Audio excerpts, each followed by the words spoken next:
सर्व दर्शकांना पुन्हा एकदा माझा नमस्कार. मी शरद पवार, राज्य संसाधन व्यक्ती, महाराष्ट्र राज्य ग्रामीण जीवनोन्नती अभियान आपलं या ठिकाणी सहर्ष स्वागत करतो. तर आज रोजी आपण पाहणार आहोत की बैठक अहवाल नोंदवही स्वयंसहायता समूहाद्वारे कशी लिहिली गेली पाहिजे. ही बैठक अहवाल नोंदवही लिहित असताना टप्प्याटप्प्यामध्ये ही नोंदवही कशी लिहिली जावी. चला तर मग सुरुवात करूया. बैठक अहवाल नोंदवही. सर्वसाधारणपणे बैठक अहवाल नोंदवहीचं मुखपृष्ठ जे असणार आहे तर ते अशा स्वरूपामध्ये असणार आहे आणि त्यामध्ये मग काय काय माहिती लिहायची तर ते आपण क्रमाक्रमाने पाहणार आहोत. या ठिकाणी दिनांक म्हटलेला आहे पासून ते पर्यंत. तरी सुरुवातीची जी दिनांक असणार आहे तर स्वयंसहायता समूहाची जी पहिली बैठक आहे तर ती किती तारखेला घेण्यात आली आणि या बैठक अहवाल नोंदवहीमध्ये लिहिली गेली. आणि अशा बैठक अहवाल नोंदवहीमध्ये नोंदी घेत असताना ही पूर्णपणे जे तर संपूर्ण पानांवरती नोंदी झाल्या आणि सर्वात शेवटचे जे पानं असतील बैठक अहवाल नोंदवहीचे तर त्या नोंदवहीच्या पानांवरती जी बैठक घेण्यात आली तर तिची तारीख किती होती तर ती आपल्याला या ठिकाणी लिहायची आहे. म्हणजेच या बैठक अहवाल नोंदवहीमध्ये पहिली बैठक जी घेण्यात आली तर ती असेल पासून आणि याच बैठक अहवाल नोंदवहीमध्ये शेवटची जी बैठक घेतलेली असेल तर ती असेल पर्यंत. तर सुरुवातीला आपल्याला फक्त एकच तारीख जी आहे तर ती लिहायची गरज असेल. उदाहरणादाखल कल्याणी स्वयंसहायता समूहाची जी आहे तर ती पहिली बैठक 10/11/2012 रोजी घेण्यात आली. मग मी या ठिकाणी लिहित आहे 10/11/2012. त्यानंतर स्वयंसहायता समूहाचं नाव तर कल्याणी स्वयंसहायता समूह. तुम्हाला तुमच्या स्वयंसहायता समूहाचं लिहायचं आहे आणि बाकी डिटेल जे भरायचे आहेत तर ते तुमच्या स्वयंसहायता समूहाचे भरायचे आहेत. या ठिकाणी मी समूहाची स्थापना दिनांक लिहित आहे 10/11/2012. त्यानंतर वाडीपाडा तर ही संकल्पना आपल्याला आदिवासी भागांमध्ये पाहायला मिळते. जर तुमच्याकडे असे वाडी आणि पाडा वगैरे असतील तर तुम्ही या ठिकाणी माहिती लिहू शकता. त्यानंतर आहे गाव तर मी या ठिकाणी गाव लिहित आहे बोरगाव. त्यानंतर ग्रामपंचायत ही सुद्धा बोरगाव. जर तुमच्याकडे गट ग्रामपंचायत असेल तर गावाचं नाव आणि ग्रामपंचायतचं नाव हे दोन्ही सुद्धा वेगवेगळे येऊ शकतात. यानंतर लिहित आहे जिल्हा परिषद गट क्लस्टर तर कल्याणी स्वयंसहायता समूहाचं झडशी हे क्लस्टर आहे. त्यानंतर तालुका आहे वर्धा आणि जिल्हासुद्धा आहे वर्धा.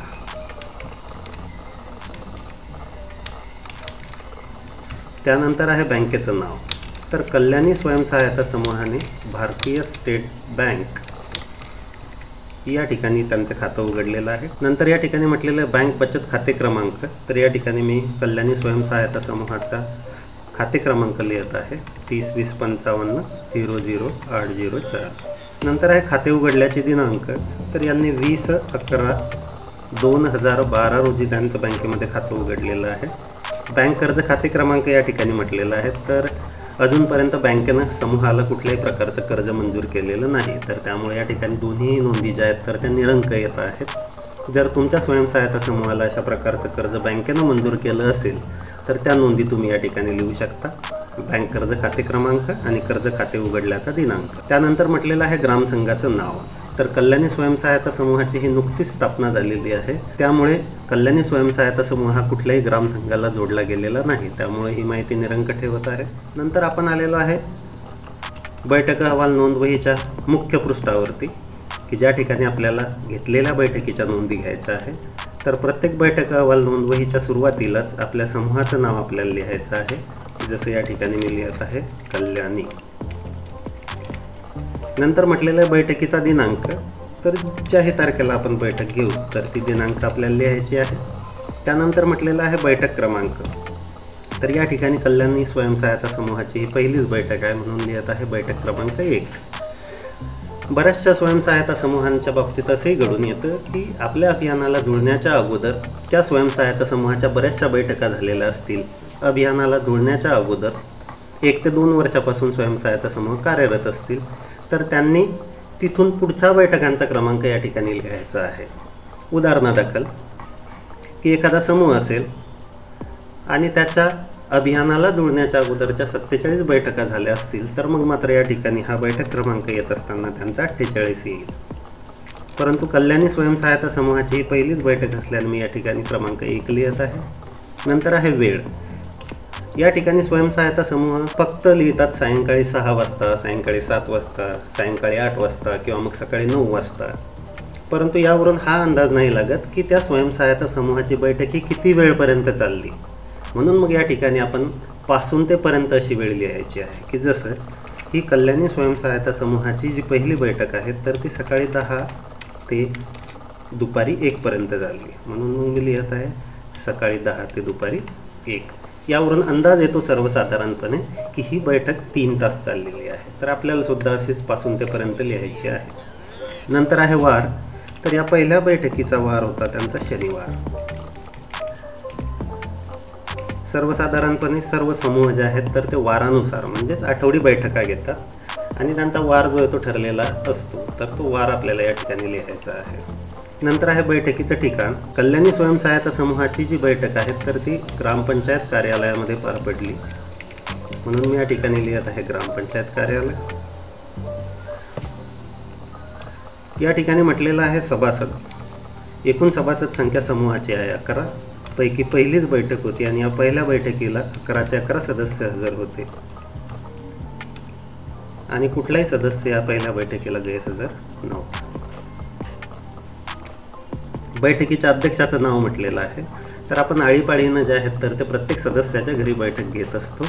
तर त्या बैठकीचं अध्यक्ष जे कोणी असेल त्या दिवशीचं तर त्याचं नाव आपल्याला या ठिकाणी लिहायचं आहे. जर आपला हा समूह नव्यानं स्थापन होत असेल तर जो आपल्याला समूहाचा अध्यक्ष निवडायचा असतो तर ही पहिली बैठक त्याच अध्यक्षाच्या अध्यक्षतेखाली पार पडते की जसं कल्याणी स्वयंसहायता समूहाच्या उषा संदोकर ह्या अध्यक्ष होणं अपेक्षित आहे.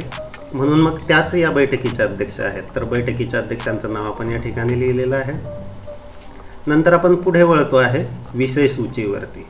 तर ही विषय सूची म्हणजेच गटाचा याला अजेंडा असं म्हटलं जातो, बैठकीचा अजेंडा म्हटला जातो आणि अजेंड्यानुसारच जे आहेत तर ते टप्प्याटप्प्यानुसार बैठक आपली समोर जात असते की जसं या ठिकाणी दिलेलं आहे क्रमांक 1, क्रमांक 2, क्रमांक 3, क्रमांक 4. म्हणजे पहिलं काय झालं पाहिजे, नंतर काय झालं पाहिजे. तर आपण आपल्या बैठकीची सुरुवात जी आहे तर ती प्रेरणा गीताने किंवा प्रार्थनेने करत असतो. मग या ठिकाणी सुद्धा पूर्ण वाक्यात लिहिणं अपेक्षित आहे. तर मी कल्याणी स्वयंसहायता समूहाचं लिहित आहे.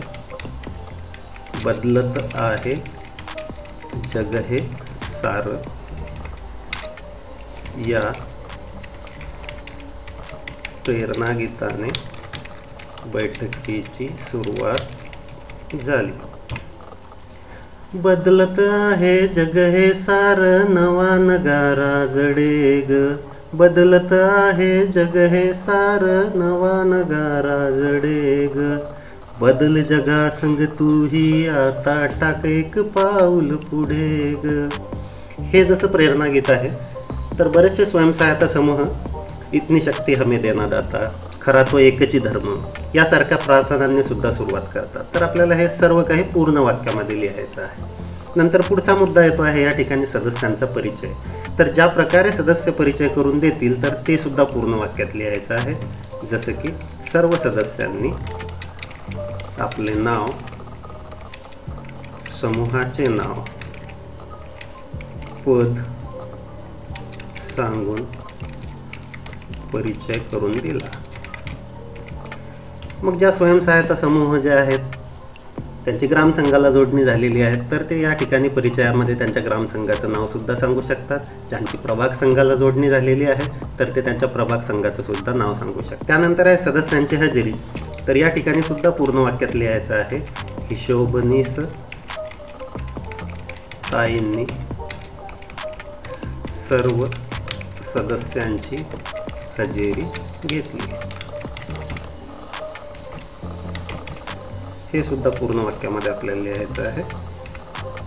त्यानंतर आहे मागील बैठकीचा अहवाल वाचून कायम करणे. जर नव्याने स्वयंसहायता समूह स्थापन होत असेल तर मागील बैठक कुठली येणार नाही, ही सुरुवातीचीच बैठक असेल त्यामुळे या ठिकाणी कुठलीही माहिती येणार नाही. तर या ठिकाणी निरंक येईल. मग परंतु एखादा जुना स्वयंसहायता समूह आहे त्याच्या अगोदरच्या बैठका झालेल्या असेल किंवा मग दुसरी, तिसरी, चौथी बैठक असेल तर त्यांनी या ठिकाणी काय लिहिणं अपेक्षित आहे तर मागील बैठकीचा अहवाल वाचून सर्वानुमते कायम करण्यात आला. हे सुद्धा पूर्ण वाक्यात लिहायचं आहे. बऱ्याच वेळा काय होतं की एखाद्या बैठकीला सदस्य गैरहजर असतात आणि त्या बैठकीमध्ये कुठल्या ठरावांवरती चर्चा झाली, कुठले निर्णय झाले, तर याची त्यांना कुठलीही माहिती नसते. मग हा अहवाल वाचून ज्यावेळेस दाखवला जातो तर सदस्यांच्या लक्षात येतं की मागील बैठकीमध्ये कुठल्या ठरावांवरती चर्चा झाली आणि कुठले निर्णय घेण्यात आले. त्यानंतर पुढचा रकाना आहे बचत जमा करणे.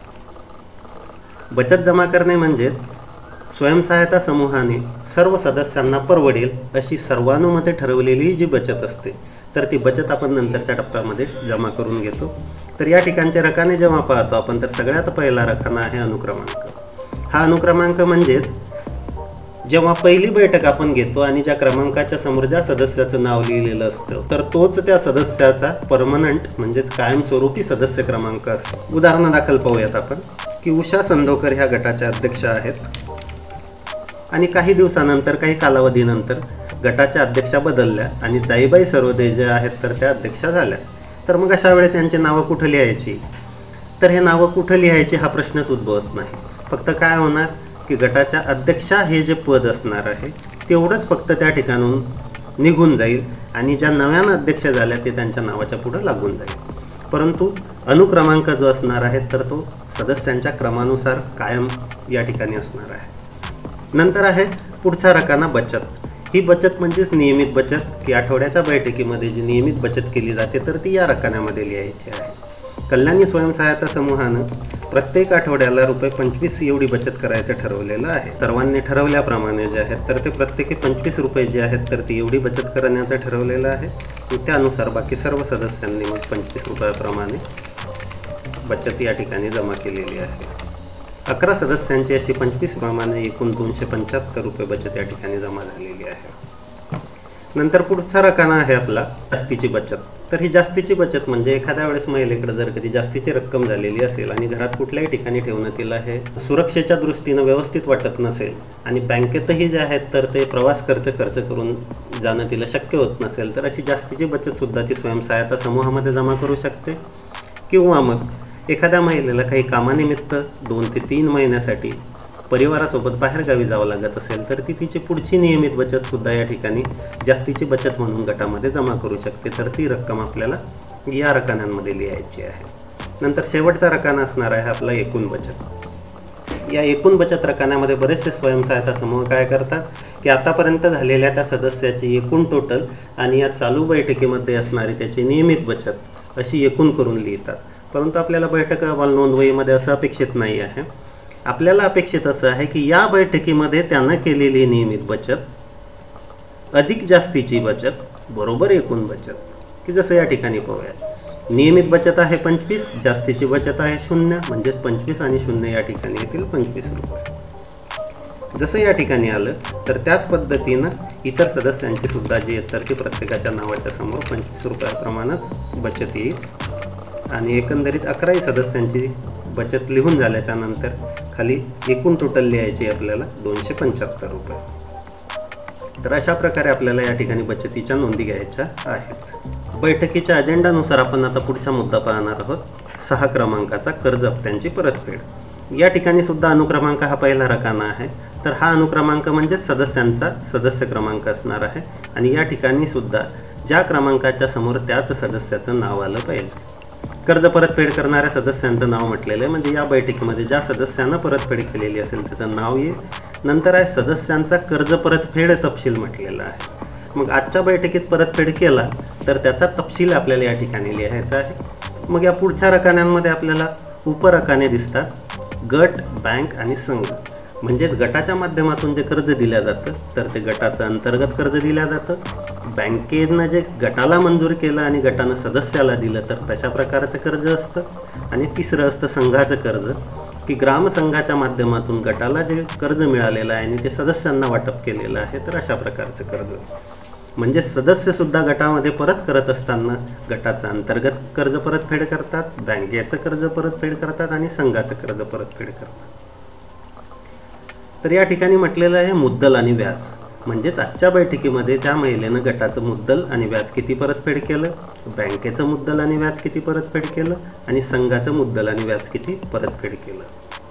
आणि नंतर आहे एकूण कर्ज रक्कम, म्हणजे आजच्या बैठकीमध्ये तिनं एकूण किती कर्ज रक्कम जी आहे तर ती परतफेड केली, म्हणजेच क्रमांक 3 ते 8ची बेरीज, म्हणजे क्रमांक 3, 4, 5, 6, 7, 8 याची आपल्याला एकूण बेरीज करून या 9 नंबरच्या रकान्यामध्ये लिहायची आहे.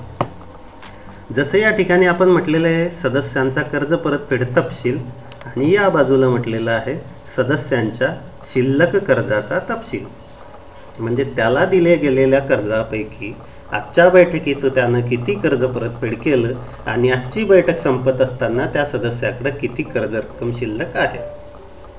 तर उदाहरणादाखल पाहूयात आपण या ठिकाणी. तर या ठिकाणी उदाहरणादाखल पाहूयात आपण. प्रतिभा रामटेके ज्या आहेत तर त्या क्रमांक 4च्या सदस्य आहेत आणि त्यांनी या बैठकीच्या अगोदर 4 बैठकांअगोदर गटाच्या माध्यमातून अंतर्गत कर्ज घेतलं होतं 500 रुपये, आणि त्यांनी त्यावेळेस सांगितलं होतं की या 500 रुपयाची परतफेड त्या 100 रुपये हप्त्याप्रमाणे करणार आहेत, आणि अशा प्रकारे ती 5 हप्त्यांमध्ये परतफेड करणार आहेत.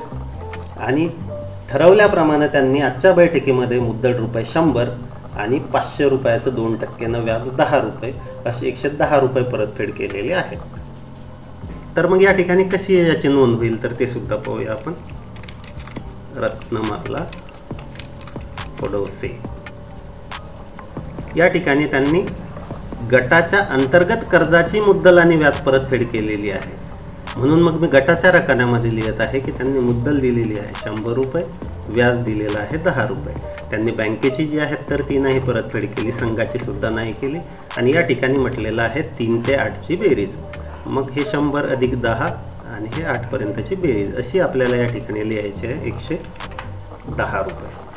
मग आपण पाहिलं थोड्या वेळापूर्वीच की रत्नमालाताईंनी 500 रुपयाचं कर्ज घेतलं होतं, 5 हप्त्यात परतफेड करणार असं सांगितलं होतं. तर त्यापैकी आज रोजी पहिला हप्ता 100 रुपये त्यांनी परतफेड केला, म्हणजेच 500 रुपयापैकी 100 रुपये गटाकडे परत आलेले आहे. आणि आता त्यांच्याकडे गटाची जी आहे म्हणजेच अंतर्गत कर्जाची मुद्दल जी आहे तर ती बाकी आहे 400 रुपये, आणि या 400 रुपयाचं मग 2% व्याज तर 8 रुपये, म्हणजेच असे यांच्याकडं 400 आणि 8 असे एकूण 408 रुपये कर्ज बाकी आहे. म्हणजेच सदस्यांचा कर्ज परतफेड गटाचा जो करेल तर ही परतफेड झाल्यावर जे शिल्लक कर्ज असेल ते या गटाच्या रकान्यात लिहायचं, बँकेचं जे कर्ज परतफेड झालेलं असेल आजच्या बैठकीत त्यानंतर शिल्लक असलेल्या कर्जाचा तपशील यामध्ये लिहायचा आहे.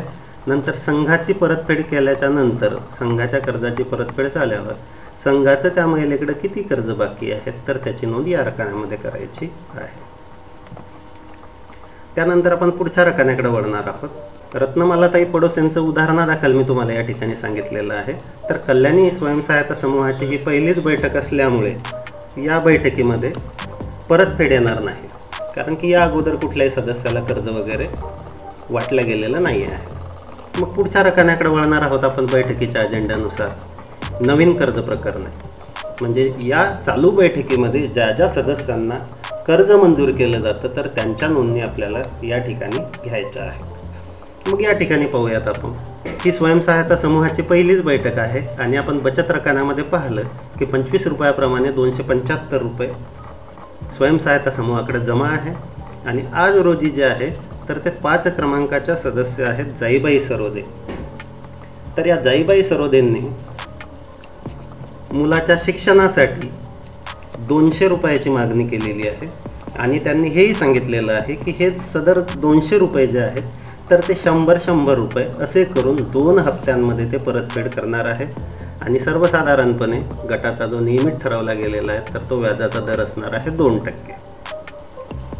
शासनाच्या नवीन मार्गदर्शक सूचनानुसार स्वयंसहायता समूहाच्या महिलांना जे तर ते 1% दराने कर्जाचा पुरवठा व्हावा अशा सूचना केलेल्या आहेत.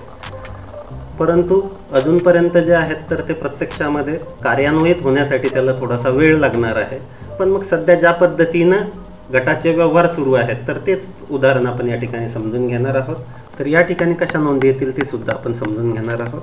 तर 5 क्रमांकाच्या सदस्य आहेत जाईबाई सरोदे. यांनी शिक्षणाच्या कारणासाठी गटाकडनं 200 रुपयाची जी आहे तर ती कर्ज मागणी केलेली आहे. कर्ज मागणी रक्कम आहे 200 रुपये.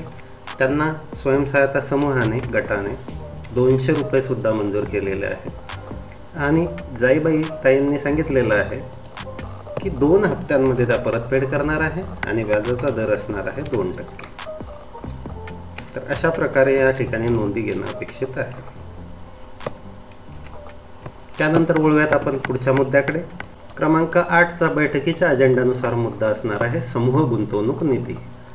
तर सर्वसाधारणपणे स्वयंसहायता समूहांना ग्रामसंघाच्या माध्यमातून CIF म्हणजे समूह गुंतवणूक निधीचं कर्ज म्हणून कर्ज स्वरूपामध्ये वाटप केलं जात असते. हा ग्रामसंघाद्वारे मिळणारा निधी जो आहे तर तो जास्तीत जास्त 60,000 रुपयापर्यंत असणार आहे. तर आपण या ठिकाणी पाहूयात. कल्याणी स्वयंसहायता समूहाची नुकतीच स्थापना झालेली आहे. पात्रता निकषानुसार कल्याणी स्वयंसहायता समूहास समूह गुंतवणूक निधी मिळण्यासाठी पात्र नाही आहे. परंतु मग बैठक अहवाल नोंदवहीमध्ये ह्या नोंदी कशा लिहायच्या म्हणून मी उदाहरणादाखल तुम्हाला समजून सांगत आहे की तुमच्या समूहाला उदाहरणादाखल की 60,000 रुपयाचा जो आहे तर तो समूह गुंतवणूक निधी प्राप्त झालेला आहे. तर ते असं आपण या ठिकाणी गृहीत पकडूया. मग ही तुमची चालू बैठक आहे आणि काही दिवसांपूर्वीच 2-4 दिवसापूर्वीच तुम्हाला 60,000 रुपये ग्रामसंघाच्या माध्यमातून CIF मिळालेला आहे. तर मग या ठिकाणी येईल की ग्रामसंघाद्वारे मंजूर समूह गुंतवणूक निधी 60,000 रुपये आणि या समूह गुंतवणूक निधीची परतफेड ग्रामसंघाला 1 वर्षामध्ये समूहानं करणं अपेक्षित असतं. म्हणून मग हप्ते जे पडणार आहेत याचे ते पडतील 12. म्हणजे ग्रामसंघाने 60,000 रुपये देत असताना समूहाला 12 हप्ते त्याचे पाडून दिलेले आहेत. मग म्हटलेलं आहे एकूण परतफेड केलेले हप्ते. तर आपल्या समूहाला हे नुकतंच मंजूर झालेलं आहे मागच्या आठवड्यामध्ये. तर परतफेड केलेले हप्ते रुपये या ठिकाणी येणार नाही आणि मागच्याच हप्त्यात ते आपल्याला मिळालेलं असल्यामुळं मागच्या आठवड्यामध्येच ते आपल्याला मिळालेलं असल्यामुळे या ठिकाणी आपण लगेच काही त्याची परतफेड करणार नाही. म्हणून मासिक परतफेड मुद्दल रुपये आणि व्याज रुपये या रकान्यात सुद्धा कुठलीही माहिती येणार नाही. मागील बैठक झाली तेव्हा सुद्धा आपण काही परतफेड केलेली नसणार आहे. आणि मग शेवटचा रकाना यातला की मागणीनुसार हप्त्यांची परतफेड बाकी रुपये. म्हणजेच मागील आठवड्यामध्ये गटाच्या खात्यामध्ये जी ही CIFची रक्कम 60,000 प्राप्त झालेली आहे तर ती अजूनही ग्रामसंघाला आपली परतफेड करण्याची बाकी आहे. म्हणजेच आपली 60,000 रुपये परतफेड अजून बाकी आहे. मग आता हे झालं CIF मिळाल्यानंतरची एंट्री. मग इथून 4 बैठका पुढच्या झाल्या आणि 5वी बैठक उगवली. म्हणजेच स्वयंसहायता समूहाला CIFची रक्कम मिळून 1 महिन्याचा कालावधी उलटून गेला तर त्या पुढच्या वेळी कशी एंट्री येणार तर ते सुद्धा आपण या ठिकाणी लक्षात घ्यायचं आहे. तर ग्रामसंघाला आपल्याला या महिन्यामध्ये त्याची परतफेड सुद्धा करावी लागेल. मग CIF किती मंजूर झालेला आहे तर 60,000 रुपये. ग्रामसंघाने हप्ते किती पाडून दिलेले आहेत तर 12. मागील बैठकी अखेर काही परतफेड केली का तर अजूनपर्यंत आपण कुठलीही परतफेड केलेली नाही. म्हणून मग या ठिकाणी कुठलीही रक्कम येणार नाही. आता मासिक परतफेड मुद्दल रुपये या ठिकाणी म्हटलेलं आहे. तर या 60,000 रुपयाचे आपल्याला हप्ते पाडून दिलेले आहेत 12. किती पाडून दिलेले आहेत 12. म्हणजेच किती रुपयाचा एक हप्ता होणार आहे 5,000 रुपयाचा. म्हणजेच 12 पंचे होतील 60,000 रुपये. तर या बैठकीमध्ये आपल्याला ग्रामसंघाला परतफेड करायची आहे मासिक परतफेड मुद्दल रुपये 5,000 आणि या 60,000चं जे आहे तर ते 1% नुसार व्याज. मग 1% नुसार किती होणार आहे 60,000चं तर 600 रुपये या ठिकाणी व्याज होणार आहे. या ठिकाणी लिहितोय मी 600 रुपये व्याज. मागील बैठकी अखेर परतफेड केलेली रक्कम रुपये. तर मागील बैठकीपर्यंत आपण कुठलीही परतफेड केलेली नव्हती. मग आता मागणीनुसार हप्त्यांची परतफेड बाकी रक्कम रुपये. तर मंजूर किती झालेले आहेत 60. या बैठकीत किती परतफेड करतोय 5. मग आता उरलेत किती 55. तर मग या ठिकाणी येईल तुमचे बाकी असलेले 55,000 रुपये. हे केव्हाच लिहितो आहे आपण की समूहाला CIF प्राप्त होऊन 1 महिन्याचा कालावधी पूर्ण झालेला आहे आणि आता आपल्याला ग्रामसंघाला ही CIF ची रक्कम पहिला हप्ता जो आहे तो परतफेड करायचा आहे. हे तुमच्या लक्षात आलेलंच असेल. यानंतर आहे स्वयंसहायता समूह बँक लिंकेज तपशील, 8 क्रमांकाचा मुद्दा आहे. तर यामधली रकाने जे आहेत तर ते जवळपास अ-आ-इ-ई या ठिकाणी जसे आहेत तर तसेच अ-आ-इ-ई यानुसार असणार आहे. फक्त बँकेद्वारे म्हटलेलं आहे आणि इकडे ग्रामसंघाद्वारे म्हटलेलं आहे. बाकी रकाने जसेच्या तसेच आहेत. म्हणजे एकूण हप्ते किती बँकेनं तुम्हाला पाडून दिलेले आहे, एकूण परतफेड केलेले हप्ते रुपये, या चालू बैठकीमध्ये तुम्हाला मुद्दल किती परतफेड करायची आहे, व्याज किती परतफेड करायचं आहे, मागील बैठकीअखेर किती रक्कम रुपये आपण परतफेड केलेली आहे आणि मागणीनुसार हप्त्यांची परतफेड किती बाकी आहे. त्यानंतर पुढचा रकाना आहे आपला 10 क्रमांकाचा जमा आणि खर्च. तर जमा आणि खर्च हा रकाना पाहत असताना यामध्ये सर्वसाधारणपणे आपल्याला 2 बाजू दिसतात. ही असणार आहे आपली डावी बाजू आणि इकडनं असणार आहे आपली उजवी बाजू. तर उजव्या बाजूला आपल्याला खर्च रक्कम जी आहे तर ही खर्च रकमांच्या नोंदी घ्यायच्या आहे आणि डाव्या बाजूला जी असणार आहे तर त्या ठिकाणी आपल्याला जमा रकमांच्या तपशील या ठिकाणी नोंदवायचा आहे. मग क्रमानुसार पाहूयात आपण. क्रमांक 1 ला आहे मागील शिल्लक खात्यात. ही कल्याणी स्वयंसहायता समूहाची पहिलीच बैठक असल्यामुळे मागील कुठलीही रक्कम हातात येणार नाही. अजून या समूहाचं पहिलीच बैठक असल्या कारणानं जर बँकेत खातं उघडलं गेलेलं नसेल तर या ठिकाणी सुद्धा कुठलीही रक्कम येणार नाही. नंतर क्रमांक 3 चा रकाना या ठिकाणी म्हटलेला आहे सदस्य बचत. तर या बैठकीमध्ये 11 सदस्यांची रुपये 2500 प्रत्येकी प्रमाणे 275 रुपये एवढी बचत जमा झालेली आहे. नंतर या ठिकाणी म्हटलेलं आहे इतर बचत. तर या इतर बचत रकान्यामध्ये बचतच्या बाजूचा जो रकाना होता जास्तीची बचत, तर तशा स्वरूपात जर कधी गटामध्ये समूहामध्ये बचत जमा होत असेल तर ती रक्कम आपल्याला या रकान्यात लिहायची आहे. तर या चालू बैठकीमध्ये अशी कुठलीही रक्कम जमा झालेली नाही. नंतर म्हटलेलं आहे बँकेच्या कर्जावरील व्याज.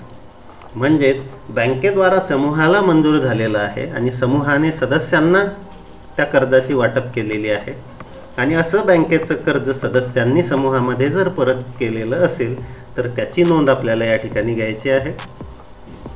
बँकेच्या कर्जावरील व्याज जसं आहे तसंच खाली आहे संघातील कर्जावरील व्याज.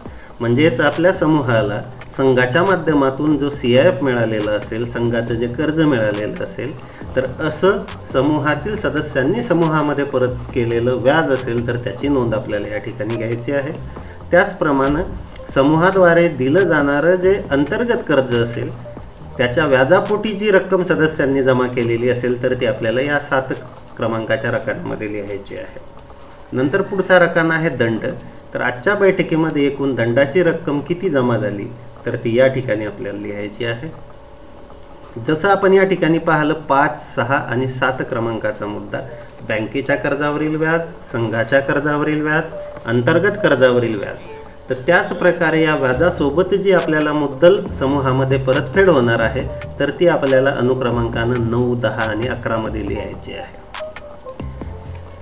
बँकेचं व्याज आपण वरती लिहिलंच, तसंच बँक कर्ज वसुली मुद्दल किती रुपये झालेली आहे एकूण तर ती आपल्याला या रकान्यात लिहायची आहे. नंतर ग्रामसंघ कर्ज वसुली किती झालेली आहे या बैठकीत ती या ठिकाणी लिहायची आणि अंतर्गत कर्ज वसुली किती झालेली आहे तर ती सुद्धा आपल्याला या ठिकाणी लिहायची आहे.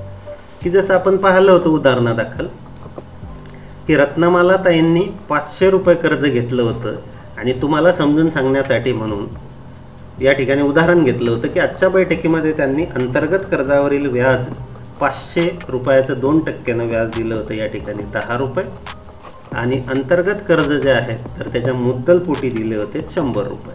तर अशा प्रकारच्या नोंदी ज्या आहेत तर त्या 2 ठिकाणी येणं अपेक्षित आहे. परंतु आपण हे कल्याणी स्वयंसहायता समूहाची बैठक अहवाल नोंदवही लिहित आहे. तर या बैठक अहवाल नोंदवहीमध्ये या बैठकीमध्ये असं कुठलंही कर्ज कल्याणी स्वयंसहायता समूहाद्वारा वसूल केलेलं नाही आहे. नंतर आपण पुढचे रकाने पाहूयात.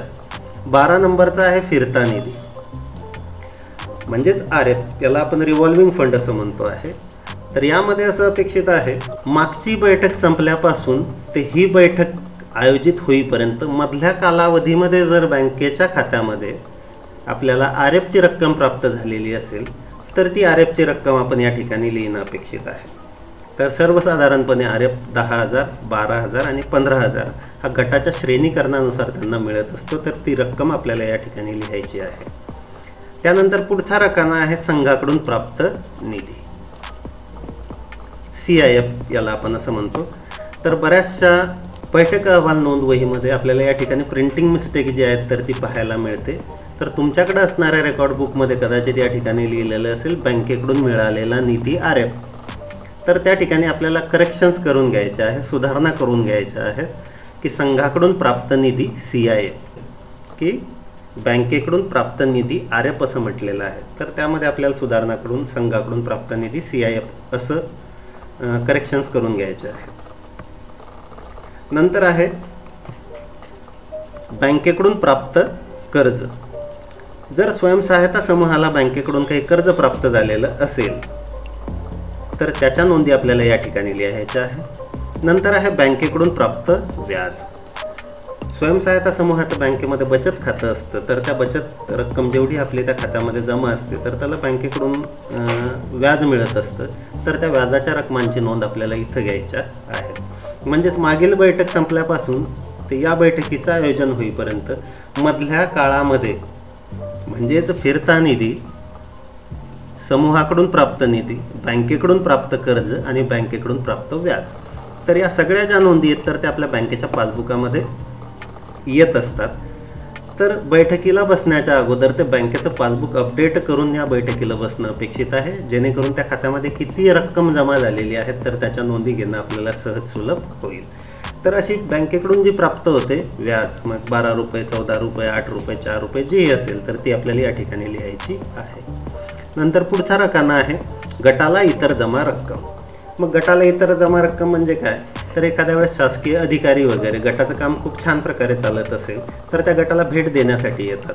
आणि मग महिलासुद्धा ज्या आहेत तर ते त्यांचं दिवसभराचं शेतीवरचं काम सोडून त्या अधिकाऱ्यांना गटाच्या कामकाजाची माहिती देण्यासाठी उपस्थित राहतात. मग त्या गटाला जे आहेत तर ते एक मानधन स्वरूपामध्ये एक रिसोर्स फीज म्हणून दिली जाते. किंवा मग एखादा अधिकारी जो आहे तर तो वैयक्तिकरित्या भेटायला आला आणि त्याला गटाचं काम आवडलं तर ते गटाला एखादी डोनेशनसुद्धा देऊ शकतात.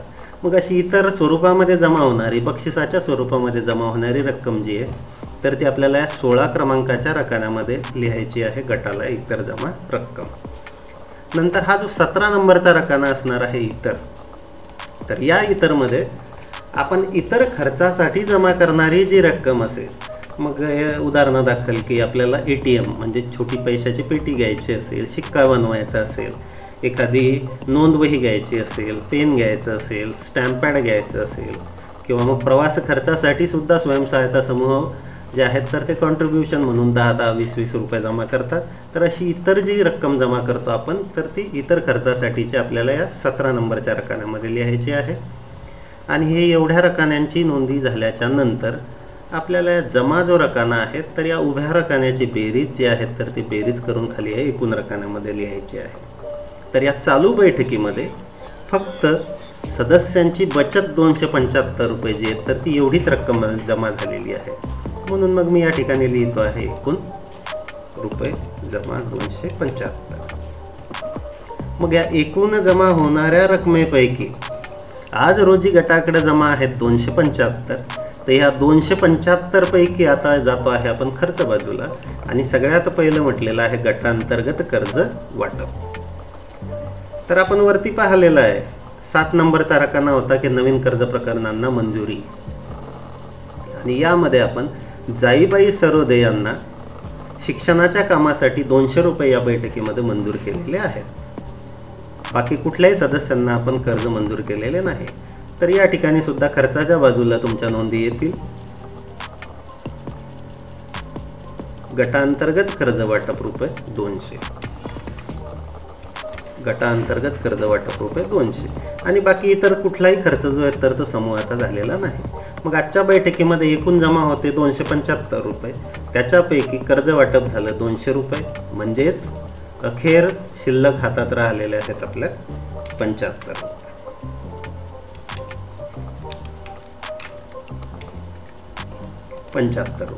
मग हे जे मधले रकाने जे आहेत तर ते सुद्धा आपण सोबतच समजून घेऊ की एकूण जमा रकमेमधून ग्रामसंघाच्या कर्जातून जर कधी आजच्या बैठकीमध्ये काही कर्ज वाटप झालेलं असेल सदस्यांना तर त्याची एकूण रक्कम आपल्याला या ठिकाणी लिहायची आहे. नंतर बँक कर्जातून सदस्यांना कर्ज वाटप म्हटलेलं आहे. तर हे दोन्ही रकाने पण जे आहेत तर ते समजून घेऊयात आपण. जर गटाला CIF मिळालेला असेल आणि आपण त्या CIFचं सदस्यांना काही कर्ज वाटप करत असू तर बैठकीमध्ये असं एकूण किती कर्ज वाटप केलं ते सुद्धा आपल्याला या रकान्यात लिहायचं. आणि बँकेचं काही कर्ज मंजूर झालेलं असेल आणि ते सदस्यांना वाटप केलेलं असेल आपण चालू बैठकीत तर त्याची नोंद या ठिकाणी घ्यायची आहे. नंतर म्हटलेलं आहे ग्रामसंघातील बचत. तर स्वयंसहायता समूहानं चालू बैठकीमध्ये ग्रामसंघाला काही बचत रक्कम जमा केलेली असेल, जमा करायची असेल तर ती आपल्याला या ठिकाणी 4 नंबरच्या रकान्यामध्ये लिहायची आहे. नंतर म्हटलेलं आहे बँक कर्ज परतफेड मुद्दल. तर या ठिकाणी बँकेचं जे समूहाला प्राप्त झालेलं कर्ज आहे आणि ते आता आपल्याला बँकेला परतफेड करायचं आहे. म्हणजेच गटाकडून पैसा जो आहे तो बँकेला जाणार आहे म्हणून तो आपण खर्च बाजूला घेतलेला आहे. जर आपण वरचा 8 आणि 9 क्रमांकाचा मुद्दा जर कधी पाहिला तर आपल्या लक्षात येईल की हे 2 मुद्दे आहेत. ग्रामसंघ कर्ज परतफेड मुद्दल, बँक कर्ज परतफेड मुद्दल, बँकेस दिलेलं व्याज आणि ग्रामसंघास दिलेलं व्याज. इथं आहे बँक कर्ज परतफेड मुद्दल, नंतर आहे बँकेस दिलेलं व्याज.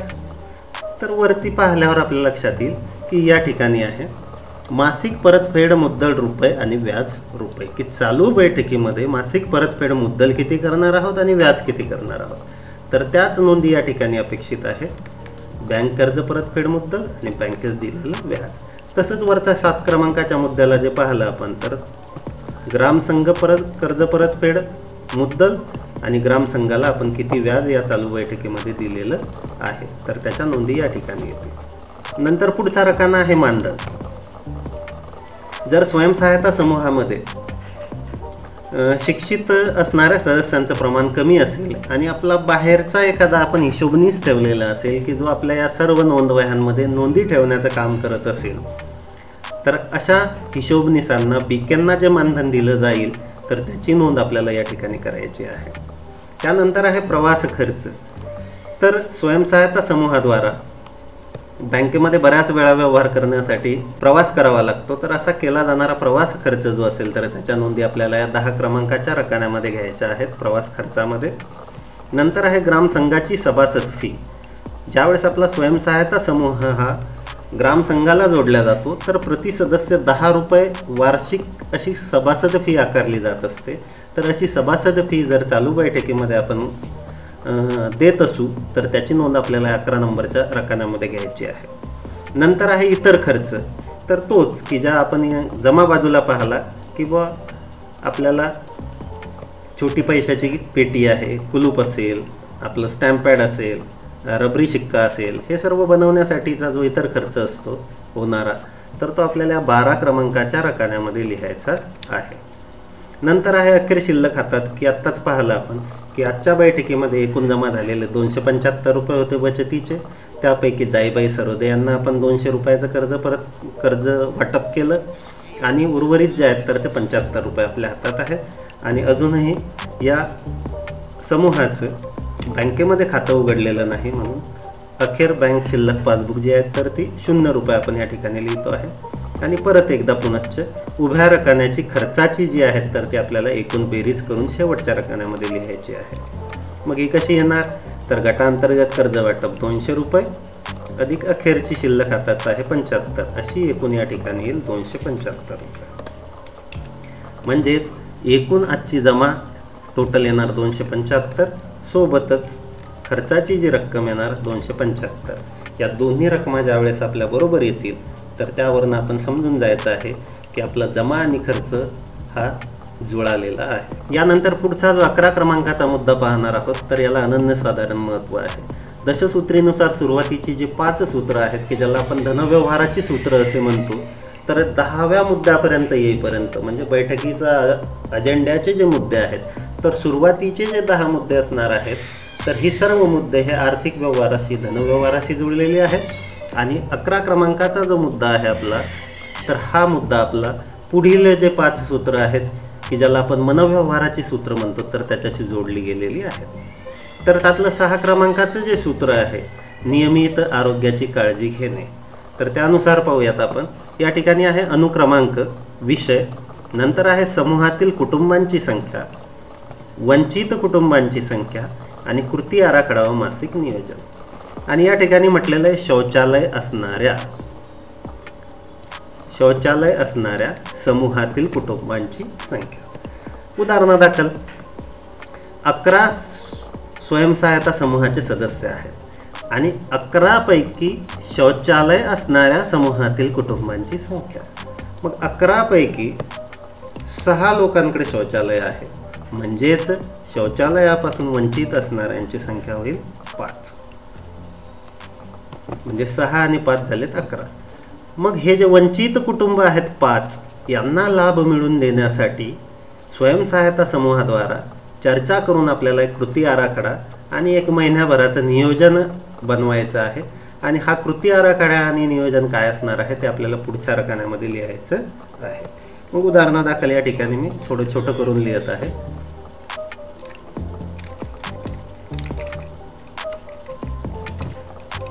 स्वयंसहायता समूहाद्वारा ग्रामपंचायत कार्यालयामध्ये अर्ज सादर करून त्यांना स्वच्छ भारत मिशन अंतर्गत लाभ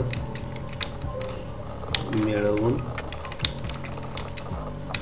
दिला जाणार आहे. तर या ठिकाणी मी लिहिलेलं आहे की स्वयंसहायता समूहाद्वारा ग्रामपंचायत कार्यालयामध्ये अर्ज सादर करून त्यांना स्वच्छ भारत मिशन अंतर्गत लाभ मिळवून दिला जाणार आहे. तर हा झाला महिन्याभराचा कृती आराखडा व मासिक नियोजन. या महिन्याभरामध्ये ही जी वंचित 5 कुटुंब आहेत तर यांचा ग्रामपंचायत कार्यालयामध्ये जाऊन शौचालया संदर्भानं जे अर्ज असणार आहे तो भरून द्यायचा आहे आणि यांना कसा लाभ मिळेल यासाठी गटाला प्रयत्न करायचा आहे. नंतर पुढचा रकाना आहे क्रमांक 2चा, शौचालय वापर करणाऱ्या समूहातील कुटुंबांची संख्या. शौचालयाचा वापर करणाऱ्या समूहातील कुटुंबांची संख्या. मग 6 जणांकडे शौचालय आहे, मग हे 6चे 6 लोक शौचालय वापरतात का, की त्यातले काही लोक वापरत नाही आहेत? तर मग 6 पैकी जे आहेत तर ते 3 कुटुंब जे आहेत तर ते 3 कुटुंब शौचालयाचा वापर करतात आणि ज्यांच्याकडे उर्वरित 3 आहे की ज्यांच्याकडे शौचालय आहे परंतु ते त्याचा वापर करत नाहीत, तर अशा कुटुंबांची संख्या आहे 3.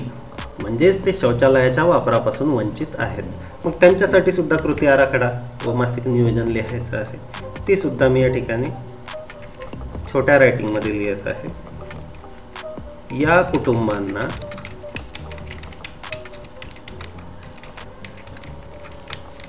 शौचालयाच्या वापराचे महत्त्व पटवून दिले जाईल व शौचालयाचा नियमित वापर करण्यासाठी प्रोत्साहित केले जाईल. म्हणजेच या कुटुंबांना शौचालयाच्या वापराचं महत्त्व पटवून दिलं जाईल व शौचालयाचा नियमित वापर करण्यासाठी त्यांना प्रोत्साहित केलं जाईल. नंतर पुढचा रकाना आहे कुपोषणाशी संबंधित. या ठिकाणी सुद्धा आहे क्रमांक 1चा मुद्दा, समूहातील महिला व त्यांच्या कुटुंबातील मुलींची संख्या, परंतु सर्वची सर्व संख्या नाही. समूहातील महिला व त्यांच्या कुटुंबातील मुलींची संख्या, पण मग कुपोषित संख्या. मग महिला आणि मुली कशा कुपोषित? तर समूहामध्ये असणाऱ्या महिला आणि त्यांच्या असणाऱ्या किशोरवयीन मुली, तर त्यांचं कुपोषण म्हणजे त्यांच्या रक्तातील HBचं प्रमाण, हिमोग्लोबिनचं प्रमाण जर कमी असेल, सर्वसाधारणपणे हे हिमोग्लोबिनचं प्रमाण कमीत कमी 11 पर्यंत असणं अपेक्षित आहे आणि 11 पेक्षा जर कधी कमी असेल तर त्यांना कुपोषित आहे असं म्हटलं जातं. तर अशा समूहातील महिला व त्यांच्या कुटुंबातील मुलींची संख्या किती आहे तर तो आकडा आपल्याला या ठिकाणी लिहायचा आहे. उदाहरणादाखल कल्याणी स्वयंसहायता समूहामध्ये 2 महिला अशा आहेत की ज्यांच्या रक्तातील HBचं प्रमाण कमी आहे. नंतर म्हटलेलं आहे की सुधारणा, कुपोषित असणाऱ्यांपैकी सुधारणा झालेल्यांची संख्या ही लगेच तुमची पहिल्याच बैठकीमध्ये येणार नाही आहे. तर कृती आराखडा आणि मासिक नियोजन जेव्हा तुम्ही करणार, कुणासाठी, तर ह्या ज्या 2 महिला आहेत कुपोषित यांच्यासाठी, तर हा आपलं नियोजन झाल्याच्या नंतर कदाचित यांमध्ये सुधारणा झालेली असेल. मग या 2 महिलांना कुपोषणातून बाहेर काढण्यासाठी काय कृती आराखडा किंवा मासिक नियोजन असणार आहे, तर ते आपल्याला या ठिकाणी लिहायचं आहे. तर उदाहरणादाखल लिहूया. आशा ताईंच्या माध्यमातून त्यांचे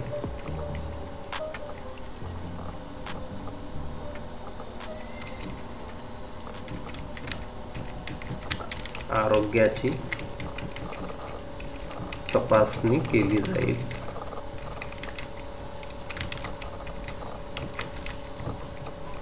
व त्यांना लोह व फॉलिक ॲसिडच्या गोळ्या उपलब्ध करून दिल्या जातील. या ठिकाणी म्हटलेलं आहे की आशाताईंच्या माध्यमातून त्यांची आरोग्य तपासणी केली जाईल व त्यांना लोह फॉलिक ॲसिडच्या गोळ्या उपलब्ध करून दिल्या जातील. हा या गटाचा महिनाभरासाठीचा जो आहे तर तो कृती आराखडा या ठिकाणी तयार होईल आणि त्यानुसार गटानं महिनाभर तर ते नियोजन करायचं आहे. त्यानंतर म्हटलेलं आहे पुढचा रकाना बालकांची संख्या 0 ते 6 वर्ष. परंतु कुठली बालकांची संख्या? कुपोषित संख्या. तर आपल्या स्वयंसहायता समूहातील कुटुंब जे असणार आहेत तर त्यातले 0 ते 6 वयोगटातील किती मुलं मुली कुपोषित आहेत तर त्यांची संख्या या ठिकाणी येईल. उदाहरणादाखल पाहूयात आपण की एक असं लहान मुलं आहे की जे कुपोषित आहे. नंतर परत या ठिकाणी सुद्धा वर दिल्याप्रमाणे कुपोषित असणाऱ्यांपैकी सुधारणा झालेल्यांची संख्या. तर सुरुवातीच्या टप्प्यामध्ये तर काही येणार नाही आणि यावरती कृती आराखडा व मासिक नियोजन जे आहे तर यामध्ये असं येणं अपेक्षित आहे की अंगणवाडीत आहे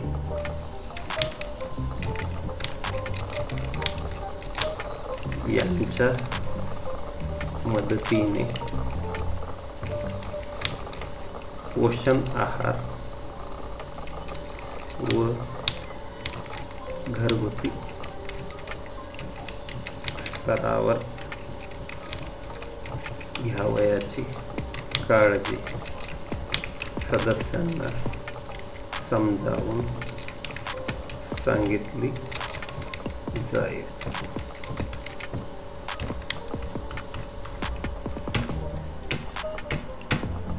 अंगणवाडी ताई यांच्या मदतीने पोषण आहार जो आहे तर तो त्या कुपोषित बालकाला उपलब्ध करून दिला जाईल आणि घरगुती स्तरावर की बाळाची काय काळजी घ्यायची आहे तर हे सुद्धा त्यांना स्वयंसहायता समूहाच्या माध्यमातून समजून सांगितलं जाईल.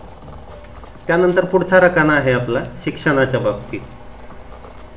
निरंतर शिक्षण व साक्षरता विषयक जागरूकता वाढवणे की ज्याला आपण दशसूत्रीतलं 7व्या क्रमांकाचं सूत्र असं म्हणतो. शिक्षण विषयक जागरूकता वाढवण्याच्या बाबतीतलं समूहातील कुटुंबातील मुलामुलींची शैक्षणिक स्थिती. तर या ठिकाणी प्राथमिक, माध्यमिक, उच्च शिक्षणापासून वंचित मुलांची संख्या. जर आपल्या समूहात असे काही वंचित असतील की ज्यांनी अर्ध्यावर शाळा सोडलेली असेल किंवा जे नियमित शाळेत जात असतील परंतु त्यांना काही अडचणी येत असतील तर अशा मुलामुलींची संख्या आपल्याला या ठिकाणी लिहायची आहे. उदाहरणादाखल पाहूयात आपण परत. या ठिकाणी 3 मुलं आणि मुली अशा आहेत की जे नियमित शाळेत तर जातात परंतु मग गावामध्ये बसची व्यवस्था जी आहे तर ती बस नियमित येत नसल्यामुळे त्यांचे शिक्षण जे आहेत तर ते नियमितपणे होऊ शकत नाही आहे. मग यासाठी सुद्धा कृती आराखडा आणि नियोजन लिहिणं अपेक्षित आहे. तत्पूर्वी हा पहिला वंचित असणाऱ्यांपैकी शैक्षणिक लाभ मिळालेल्या मुलांची संख्या. तर या ठिकाणी लाभ मिळून दिल्याच्या नंतर या ठिकाणी आपला आकडा येणार आहे, संख्या येईल.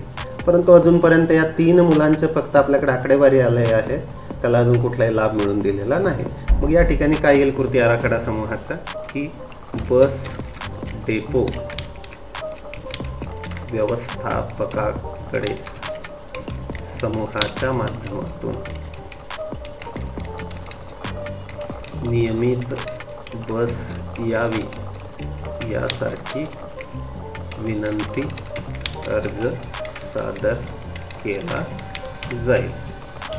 म्हणजे या 3 विद्यार्थ्यांना शिक्षणामध्ये कुठली अडचण येऊ नये यासाठी स्वयंसहायता समूहाच्या माध्यमातून बस डेपो व्यवस्थापक जो असणार आहे तर नियमित बस यावी गावामध्ये यासाठी विनंती अर्ज सादर केला जाईल.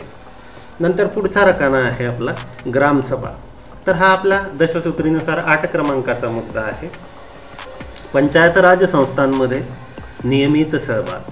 तर गाव पातळीवरती होणाऱ्या ग्रामसभांना महिलांनी नियमित उपस्थित राहिलं पाहिजे.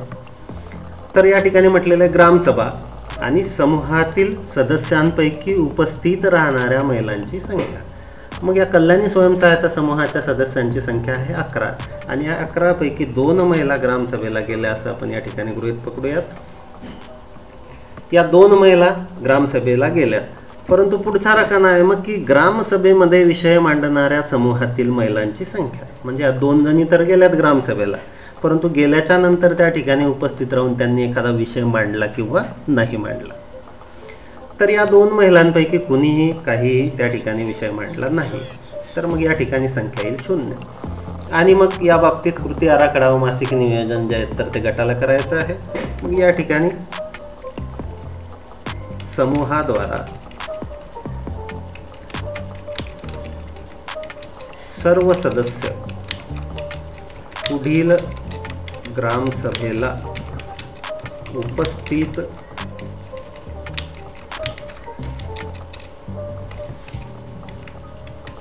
राहतील व विषय मांडतील याची काळजी घेतली जाईल.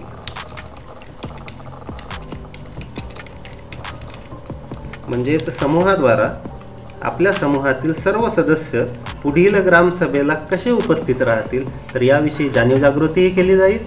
त्या ठिकाणी मग पूर्ण सदस्यही उपस्थित राहतील आणि महिलांच्या गरजेनुसार त्या ठिकाणी विषयसुद्धा मांडले जातील.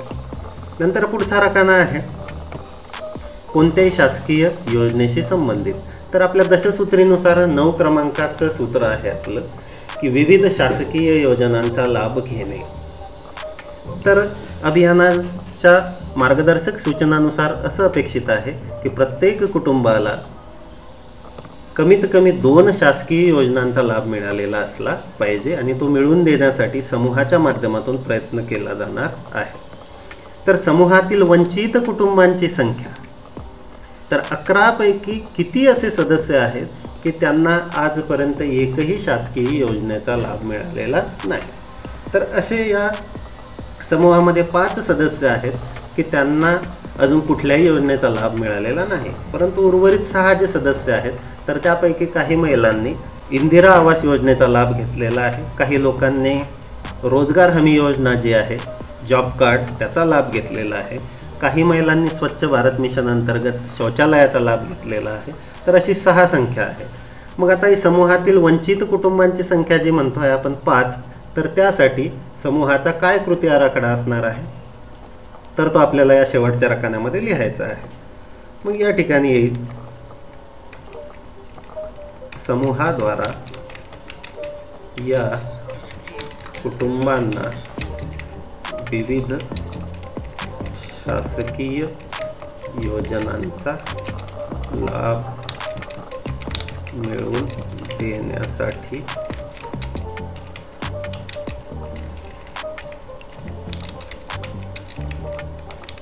प्रयत्न केला जाईल.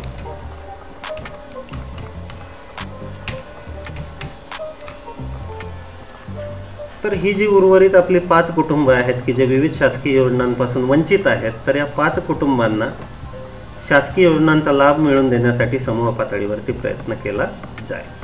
त्यानंतर म्हटलेल्या इतर दैनंदिन गरजांवर चर्चा. तर उपरोक्त जेवढी काही आपण चर्चा केलेली असेल दशसूत्रीला अनुषंगून आणि या विषयांच्या व्यतिरिक्त जे काही दैनंदिन भेडसावणाऱ्या अडचणी असतील तर त्या बाबतीत सुद्धा आपण नियोजन करू शकतो.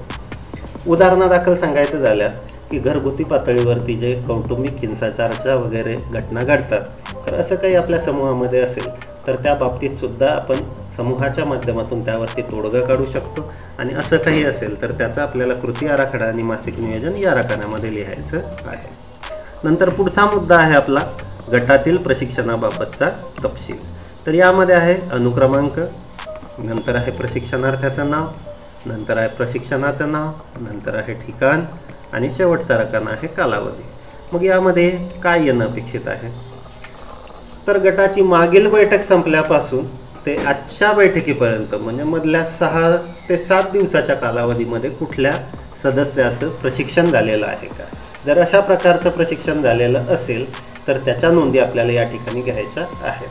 उदाहरणादाखल पाहूयात की हा गट नव्यानं स्थापन झालेला आहे, पण मग गावामध्ये वर्धिनीताई आल्यात आणि त्यांच्या माध्यमातून स्वयंसहायता समूहाचं पायाभूत दशसूत्रीचं प्रशिक्षण या ठिकाणी झालेलं आहे आणि ते सर्व सदस्यांना दिलं गेलेलं आहे. मग प्रशिक्षणार्थींच्या नावामध्ये येईल सर्व सदस्य आणि यांना प्रशिक्षणाचं नाव जे आहे तर ते SM1 असं आपण त्याला म्हणतो. SM1 हे प्रशिक्षण झालेलं आहे. ठिकाण तर बोरगावमध्येच येऊन हे प्रशिक्षण दिलं गेलेलं आहे, बोरगाव. आणि कालावधी जो आहे तर ते 7 नोव्हेंबर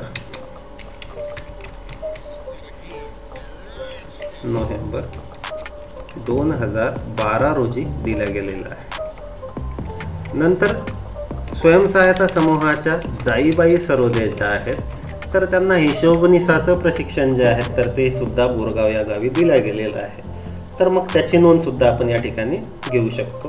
तर स्वयंसहायता समूहाच्या हिशोबनिसांसाठी जे प्रशिक्षण दिलं जातं तर त्याला म्हटलं जातं SBKM1 आणि हे सुद्धा बोरगाव या ठिकाणीच दिलं गेलेलं आहे. तर हे सुद्धा प्रशिक्षण जे दिलं गेलेलं आहे तर त्याचा कालावधी आहे 7 नोव्हेंबर 2012. अशा प्रकारे तुमच्या स्वयंसहायता समूहातील सदस्यांना कुठल्या प्रकारचं प्रशिक्षण दिलं गेलं असेल, उदाहरणादाखल की तुमच्या समूहातील एखादी महिला CRP म्हणून काम करत असेल, समूह संसाधन व्यक्ती, तर त्यांचं जे प्रशिक्षण झालं असेल तर त्याला आपण CRM1 असं म्हणतो. सोबतच तुमच्या समूहामधील एखादी महिला कृषी सखी म्हणून काम करत असेल, एखादी बँक सखी म्हणून काम करत असेल, पशु सखी म्हणून काम करत असेल, FLCRP म्हणून काम करत असेल, CTC म्हणून काम करत असेल, असे हे वेगवेगळ्या प्रकारचे होणारे जे त्यांचे प्रशिक्षण असतील तर त्याच्या नोंदी आपल्याला या 12 नंबरच्या रकान्यामध्ये घ्यायच्या आहे. गटातील प्रशिक्षणाबाबतचा तपशील. हे एक वेळ घेतलं प्रशिक्षण तर त्याची नोंद ही आपल्याला एकच वेळ घ्यायची आहे, ही वारंवार घेण्याची गरज नाही आहे. नंतर आपण पुढचा रकाना पाहणार आहोत की पुढील बैठकीचे अध्यक्ष निश्चित करणे. या ठिकाणी आपण आळीपाळीनं प्रत्येक सदस्याच्या घरी बैठक घेतो. तर पुढची बैठक ज्या सदस्याच्या घरी घेणार आहोत तर त्यांचं नाव या ठिकाणी लिहायचं आहे आणि हे निश्चित करायचं आहे की येणारी पुढची बैठक आपल्याला त्यांच्याकडे घ्यायची आहे. या ठिकाणी लिहितो आहे मी पुढील बैठक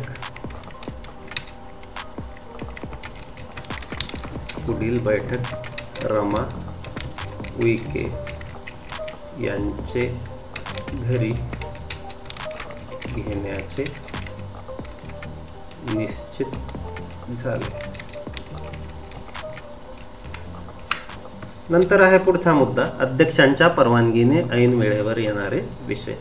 ऐन वेळेवर येणारे विषय म्हणजे की वरती बैठक अहवाल नोंदवहीमध्ये जे मुद्दे चर्चिले गेले या व्यतिरिक्त की जे नियोजित नव्हते परंतु वेळेवर आले, म्हणजे एखाद्या महिलेच्या मुलीचं लग्न आहे आणि त्या कार्यक्रमाला सदस्यांनी पूर्ण वेळ उपस्थिती द्यायची आहे, किंवा मग एखादी योजना आलेली असेल त्या योजनेचा सगळ्यांना सर्वांना मिळून लाभ घ्यायचा असेल, किंवा मग आपल्या समूहामध्ये काही पात्र कुटुंब असतील त्यांना त्याचा लाभ द्यायचा आहे, तर अशा ऐन वेळेवर येणारे जर विषय असतील तर या ठिकाणी आपल्याला त्याच्या नोंदी घ्यायच्या आहेत. आणि जर असा कुठलाही विषय नाही आला तर मग शेवटची लाईन आपल्याला अशी लिहायची आहे की अध्यक्षांच्या परवानगीने ऐनवेळी कुठलाही विषय न आल्यामुळे अध्यक्षांनी बैठक संपल्याचे जाहीर केले. आणि अशा प्रकारे जे आहेत तर त्या बैठक अहवाल नोंदवहीमध्ये आपल्याला नोंदी घ्यायच्या आहे. आणि मग शेवटी ज्या आहेत तर त्या आपल्याला सदस्यांच्या अनुक्रमांकानुसार नावं लिहायची आहे, सदस्यांची नावं लिहायची आहे आणि त्यांच्या स्वाक्षऱ्या घ्यायच्या आहेत. आजच्या बैठक अहवाल नोंदणी कशी लिहावी हा भाग आपल्याला निश्चितच आवडलेला असेल. पण मग आता येणारा पुढचा भाग जो आहे आपला, तर त्यामध्ये आपण शिकणार आहोत की रोपवही जी आहे तर ती स्वयंसहायता समूहाने कशी लिहिली. तर आजचा या भागाचा आपण दिलेल्या प्रतिसादाबद्दल आपण सर्वांचे मी या ठिकाणी आभार मानतो.